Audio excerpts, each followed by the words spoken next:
जय हिंद फ्रेंड्स। आज के इस वीडियो के अंदर बात करेंगे टाइप्स ऑफ मॉलिक्यूलर ऑर्बिटल्स के बारे में। पिछली वीडियो के अंदर मैंने आपको यूवी विजिबल स्पेक्ट्रोस्कोपी के बारे में इंट्रोडक्शन दिया था। ये यूवी विजिबल स्पेक्ट्रोस्कोपी का सेकंड वीडियो होने वाला है, जिसके अंदर आपको पता होना चाहिए कि हमारे जो मॉलिक्यूलर ऑर्बिटल्स होते हैं वो कितने टाइप्स के होते हैं। तो friends, as per molecular orbital theory, जो हमारे मॉलिक्यूलर ऑर्बिटल्स होते हैं वो तीन कैटेगरी के होते हैं। ठीक है, मैंने यहाँ पर आपके लिए लिख दिया है कि as per molecular orbital theory three main types of molecular orbitals exist, है ना। अब आखिर में ये तीन जो टाइप के मॉलिक्यूलर ऑर्बिटल्स है ये कौन कौन से होते हैं। तो देखो, सबसे पहला ये होता है हमारा बॉन्डिंग मॉलिक्यूलर ऑर्बिटल्स, है ना। अब मैं आपको थोड़ी सी इंफॉर्मेशन पहले बॉन्डिंग मॉलिक्यूलर ऑर्बिटल्स के बारे में देता हूँ, देन हम आगे बात करेंगे डिटेल में। ठीक है, तो जो बॉन्डिंग मॉलिक्यूलर ऑर्बिटल्स होते हैं फ्रेंड्स, इसके अंदर क्या होता है, लोवेस्ट एनर्जी होती है, डेट इज सबसे कम एनर्जी की वजह से ये देखने को मिलते हैं, और ये बनते हैं हमारे कॉन्जिक्यूटिव ओवरलैपिंग की वजह से। ठीक है, ये चीज आपको यहाँ पर थोड़ा सा ध्यान में रखना है। देखो, हमारी जो मॉलिक्यूलर ऑर्बिटल थ्योरी है उसके डिटेल्ड में यहाँ पर मैं आपको नहीं बता रहा हूँ, क्योंकि स्पेक्ट्रोस्कोपी पॉइंट ऑफ व्यू से इतना ज्यादा जरूरी नहीं है। ठीक है, इसलिए जो मेन कंक्लूजन वहां से वो आप ध्यान रखिएगा कि जो बॉन्डिंग मॉलिक्यूलर ऑर्बिटल्स होते हैं वो हमारे लोवेस्ट एनर्जी की वजह से होते हैं और कॉन्जिक्यूटिव ओवरलैपिंग की वजह से बनते हैं। ठीक है, आगे अगर बात करेंगे फ्रेंड्स, तो हमारा दूसरे नंबर का जो होगा वो होता है नॉन बॉन्डिंग मॉलिक्यूलर ऑर्बिटल्स। ठीक है, तो पहला मैंने आपको बताया बॉन्डिंग मॉलिक्यूलर ऑर्बिटल, दूसरा हमारा आ जाएगा नॉन बॉन्डिंग मॉलिक्यूलर ऑर्बिटल्स। अब ये जो नॉन बॉन्डिंग मॉलिक्यूलर ऑर्बिटल्स है ये हमको देखने को मिलते हैं इंटरमीडिएट एनर्जी की वजह से, और ये जनरली क्या होते हैं, यूजुअली लोन पेयर्स होते हैं। लोन पेयर्स मेरे ख्याल से आपको पता होगा, आपने देखा होगा, इनको समझा होगा। ठीक है, आगे अगर बात करेंगे तो जो तीसरा टाइप का हमारा मॉलिक्यूलर ऑर्बिटल होता है वो होता है एंटी बॉन्डिंग मॉलिक्यूलर ऑर्बिटल। ठीक है, और ये जो एंटी बॉन्डिंग मॉलिक्यूलर ऑर्बिटल्स होता है इनके अंदर क्या होता है, हाईएस्ट एनर्जीज होती है, और ये डिस्ट्रक्टिव ओवरलैपिंग की वजह से बनते हैं। तो यहाँ पर जो अभी मैंने आपको बताया कि जो हमारे मॉलिक्यूलर ऑर्बिटल्स होते हैं तीन टाइप के होते हैं। First one is bonding molecular orbital, दूसरा non bonding molecular orbital, and तीसरा जो है वो होता है एंटी बॉन्डिंग मॉलिक्यूलर ऑर्बिटल्स।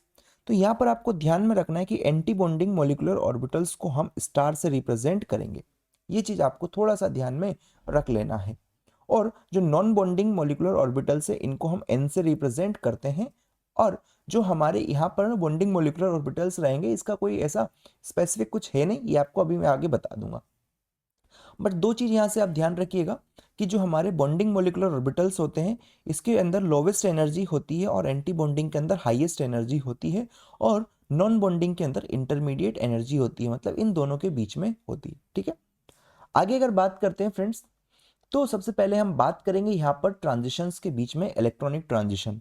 जैसे कि यहाँ से सिग्मा टू सिग्मा स्टार, अब ये सिग्मा है ये मेरा है बॉन्डिंग मॉलिक्यूलर ऑर्बिटल, इसको BMO बोल देता हूँ, और यहाँ पर सिग्मा स्टार मेरा क्या हो गया, anti bonding molecular orbital, ABMO। ABMO मतलब एंटी बॉन्डिंग मॉलिक्यूलर ऑर्बिटल, और BMO मतलब बॉन्डिंग मॉलिक्यूलर ऑर्बिटल।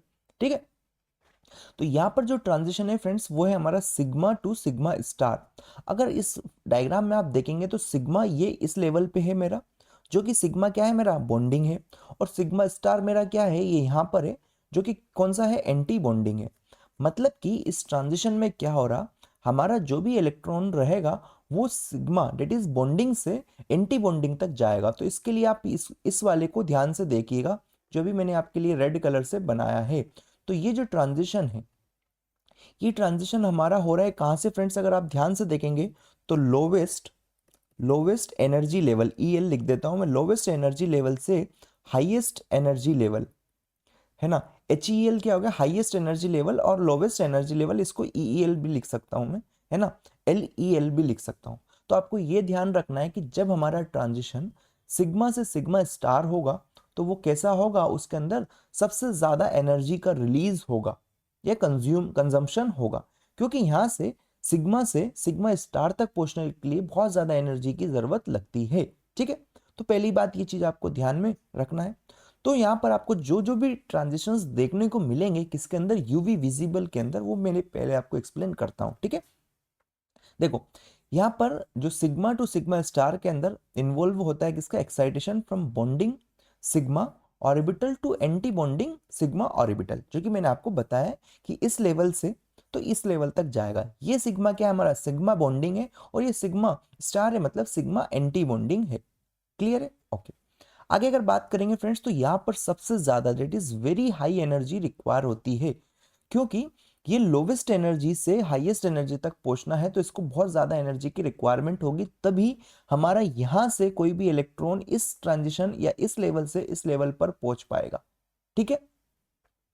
अब फ्रेंड्स, ये जो जनरली देखने को मिलता है, ये सेचुरेटेड हाइड्रोकार्बन्स के अंदर देखने को मिलता है। ये भी आपको ध्यान में रखना है, एग्जाम्स में पूछ लिया जाता है ना। यहाँ पर देखना, यहाँ पर हाईएस्ट एनर्जी ट्रांजिशंस होता है इन दोनों के बीच में। क्या हाईएस्ट एनर्जी ट्रांजिशन होता है, ये मैंने आपको भी बताया। ठीक है। एग्जाम्पल यहाँ पर देख सकते हैं आप, सेचुरेटेड हाइड्रोकार्बन का एग्जाम्पल आपके सामने मैंने लिख दिया है। आप देख सकते हैं इस चीज को, ये हमारे क्या है, सेचुरेटेड हाइड्रोकार्बन हो गया, ये भी मेरा सेचुरेटेड हाइड्रोकार्बन है। तो यहाँ पर अगर मैं बात करूँ, ये क्या है, C3H8 है मेरा, और ये यहाँ पर क्या है मेरा, C2H6 है। तो ये मेरे क्या है, सेचुरेटेड हाइड्रोकार्बन्स। मेरे ख्याल से आपको पहला जो ट्रांजिशन था वो क्लियर हो गया होगा, बॉन्डिंग मोलिकुलर ऑर्बिटल से एंटी बॉन्डिंग मोलिकुलर ऑर्बिटल तक, दैट इज सिग्मा से सिग्मा स्टार। ठीक है। दूसरा जो होगा फ्रेंड्स, वो हमारा हो जाएगा क्या, N से सिग्मा स्टार।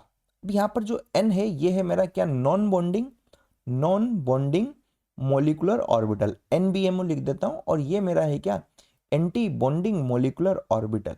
तो यहाँ पर ध्यान दीजिएगा, जो ट्रांजिशन है मेरा N से है, मतलब कि इस लेवल से है कहां तक, नॉन बॉन्डिंग मोलिकुलर ऑर्बिटल से मेरा सिग्मा एंटी बॉन्डिंग मतलब इस लेवल तक है। तो इसके लिए अगर आप ध्यान से देखेंगे तो कौन सा आपको दिखाई दे रहा होगा, इसमें से ये वाला जो मेरा ट्रांजिशन है, ये आएगा इस कैटेगरी में, डेट इज N से सिग्मा स्टार। ध्यान दीजिएगा, यहां पर मैंने आपके लिए लिख दिया है कि ट्रांजिशन जो होता है वो हमारा non bonding electron pair that is N से antibonding sigma star orbital तक होता है, मतलब कि इस लेवल से इस लेवल तक होगा। अगर आपसे कोई एग्जाम में पूछता है कि बताइए N टू सिग्मा स्टार को एक्सप्लेन करिए, तो आप ये डायग्राम जरूर बनाइएगा कि नॉन बॉन्डिंग लोन पेयर से कहां से होता है, कहां तक होगा, सिग्मा स्टार एंटी बॉन्डिंग तक। ठीक है। इसके अंदर फ्रेंड्स क्या होता है, रिक्वायर्स लेस एनर्जी देन, जो मैंने आपको प्रीवियस में एक्सप्लेन किया था, सिग्मा से सिग्मा स्टार तक जितनी एनर्जी की जरूरत लगती है, उससे कम एनर्जी की जरूरत लगेगी N से सिग्मा स्टार के लिए। क्योंकि आप यहाँ पर भी देख सकते हैं कि ये ट्रांजिशन तो जो था ये काफी ज्यादा था, क्योंकि ये लोवेस्ट एनर्जी लेवल था और ये हाईएस्ट एनर्जी लेवल था। यहाँ पर आप देखेंगे तो ये इंटरमीडिएट एनर्जी लेवल है। इंटरमीडिएट एनर्जी लेवल से हाईएस्ट एनर्जी लेवल तक जाने के लिए रिक्वायरमेंट कम होता है एनर्जी का, as compare to lowest energy level से हाईएस्ट एनर्जी लेवल तक के लिए। ठीक है। नेक्स्ट जो है फ्रेंड्स हमारा है पाई से पाई स्टार। मतलब कि देखो, पाई हमारा क्या है, पाई जो है बॉन्डिंग है, that is bonding molecular orbital है, और ये मेरा है antibonding molecular orbital. Star represent करता है किसको, एंटी बॉन्डिंग को। तो यहां पर आप देखना, दैट इज ये पाई बॉन्डिंग से कहां पर जा रहा है, पाई एंटी बॉन्डिंग, मतलब इस लेवल पर मेरा जा रहा होगा। तो यहां पर आप ध्यान से देखेंगे तो ये वाला जो ट्रांजिशन है, ये मेरा है पाई से पाई स्टार के बीच का। ठीक है। पाई से ये मेरा है क्या, पाई, और ये है मेरा पाई स्टार। तो ये बॉन्डिंग, ये ट्रांजिशन है मेरा पाई से पाई स्टार के बीच में। तो यहाँ पर लिख दिया है कि electrons move from bonding pi orbital to antibonding pi orbital. Clear है? ये चीज को आपके ध्यान में रखना है कि पाई से पाई स्टार के अंदर हमारा जो इलेक्ट्रॉन होता है वो मूव करता है बॉन्डिंग पाई से पाई स्टार तक, एंटी बॉन्डिंग पाई स्टार तक। ठीक है। यहां पर कॉमन होता है ये किसके अंदर, common in compounds with conjugate double bonds, जिसके अंदर कॉन्जुगेट डबल बॉन्ड्स होते हैं, मतलब एक प्रकार से alternate bonds, single bond double bond, फिर सिंगल बॉन्ड, फिर डबल बॉन्ड, फिर सिंगल बॉन्ड। तो ऐसे जो हमारे होते हैं उनके अंदर ये देखने को मिलते हैं, ऐसे कंपाउंड्स जिसके अंदर कॉन्जुगेट डबल बॉन्ड्स होते हैं उसके अंदर पाई पाई स्टार देखने को मिलता है। इनको मॉडरेट एनर्जी की रिक्वायरमेंट होती है। ठीक है। ये मेरे ख्याल से आपको क्लियर हो गया होगा, पाई से पाई स्टार भी। नेक्स्ट जो है हमारा N से पाई स्टार, मतलब कि anti non bonding, that is N क्या है मेरा, नॉन बॉन्डिंग लोन पेयर से मेरा एंटी बॉन्डिंग पाई स्टार तक। तो मतलब ये वाला जो ट्रांजिशन मेरा है, ठीक है, इस ट्रांजिशन की हमको बात करना है कि इस लेवल से इस लेवल से इस लेवल पे जो इलेक्ट्रॉन जा रहा है। तो यहाँ पर आपको ध्यान देना है कि ट्रांजिशन जो होगा इस केस में वो हमारा नॉन बॉन्डिंग इलेक्ट्रॉन से एंटी बॉन्डिंग पाई ऑर्बिटल्स तक होता है। ध्यान दीजिएगा कि n से पाई स्टार का जो ट्रांजिशन है वो हमारा होगा non bonding electron to antibonding pi orbitals के लिए, ठीक है। यहाँ पर फ्रेंड्स ध्यान रखना है कि लीस्ट एनर्जी की रिक्वायरमेंट होती है, क्योंकि देखो यहाँ पर ये बहुत कम डिफरेंस है, मतलब कि एक ही एनर्जी लेवल का डिफरेंस है, इसलिए यहाँ पर सबसे कम एनर्जी की रिक्वायरमेंट होती है एमंग ऑल द ट्रांजिशन जितने भी अभी हुए हैं, है ना। तो यहाँ तक की चीज आपको ध्यान में रखनी है। और फ्रेंड्स एक चीज और आपको याद रखना है कि ये जो है जनरली देखने को मिलता है हमको मॉलिक्यूल्स विद कार्बोनाइल या फिर नाइट्रो ग्रुप, ऐसे मॉलिक्यूल्स जिसके अंदर कार्बोनाइल ग्रुप हो या फिर नाइट्रो ग्रुप हो, उसके अंदर आपको ये देखने को मिलता है। कौन? N2 पाई स्टार जो है हमारा, ठीक है।